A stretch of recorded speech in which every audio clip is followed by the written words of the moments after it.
Hi, I'm Dr. Craig Gilbert, and welcome back to our Lenten series videos. We're so glad that you have been watching and keeping up, and hope that you've been enjoying and learning something from them.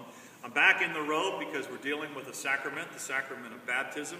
You may recognize this as about what we call a baptismal font. That's a really fancy word for a bowl and a pitcher and a big stand that we can use. You may have been baptized as something just like this as an infant.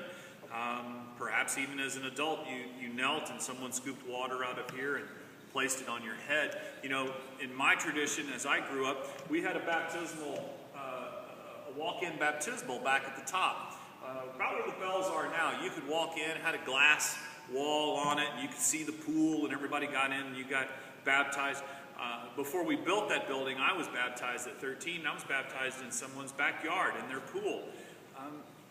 There's a lot of different ways to baptize. I'll tell you that I've walked into churches that have hot tubs back in the back. They're kind of made to look like stone wells, and they baptize in those.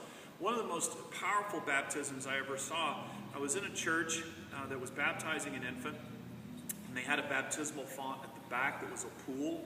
And they took the infant just before the offering, or just before communion, and they baptized the infant in front of the church, and they wrapped the infant in a white cloth, and they raised the infant up. And when they brought forward the offerings, and they brought forward the bread and the wine for communion, they also brought forward the baby and said, "This baby is no longer ours. This baby belongs to God."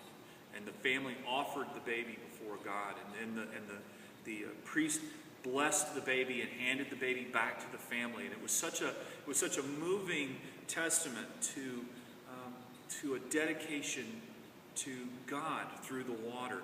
This water that's such a great mystery. You know, the church has argued for centuries about what this water means, when it should be applied.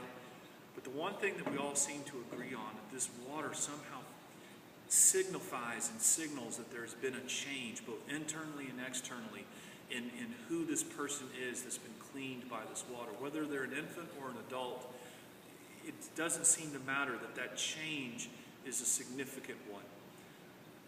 The water shows us that we're no longer ourselves, that we now belong to God, that we're now part of the family of God.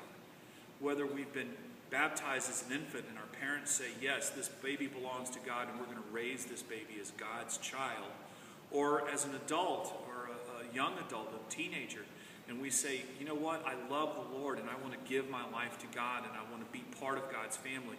Either way, this water signifies a change. It signifies a life that will no longer be led in a way of sin, but try and through the power of God to be led in a way that pleases God. Another way that you can look at baptism is that you have become part of the family of God. You know, my mom, if I would get discouraged or something, my mom might come up to me and say, you know, don't forget you're a Gilbert. And boy, there's a lot of connotations that go with that. But here's what's really funny. I'm not a Gilbert. I actually was born under another name. My father died when I was 7, and my birth father died, and my dad adopted me. And so I am a Gilbert, but I wasn't born a Gilbert.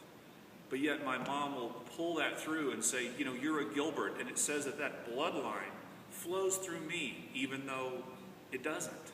How does that happen? Well, that's kind of the mystery of how this water works. How is it that God's power flows through us? How is the bloodline of Jesus Christ in us? Well, it's in us through the power of this water, through the power of this change that says, I'm going to be something different through the power of God. So when you remember your baptism, when someone says, remember that your baptism, remember it this way. This baptism, that baptism means you belong to God and you have God's power flowing through you. And what a wonderful thing to remember when you are discouraged or you're struggling or you're not sure which way to go. Remember your baptism. Remember who you belong to. We'll see you next week. I hope this has helped you out a little bit. Be sure to comment, leave any questions, and let me know what you'd like to talk about. Thanks.